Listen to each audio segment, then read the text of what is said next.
அனைவருக்கும் புத்தாண்டு நல்வாழ்த்துக்கள்.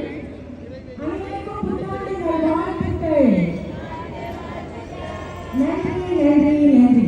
சரி, இப்போ கொஞ்ச நேரத்துல சிறப்பான விஷயங்கள். வீரத்தில் பொன்னிற மேனியுடன் புன்னகை முகமாய் ஒரு திருமுருகன் வந்தாங்க உதித்தனன். உலக தமிழர்களுக்கான அடையாளமாகவும் மலைநாட்டு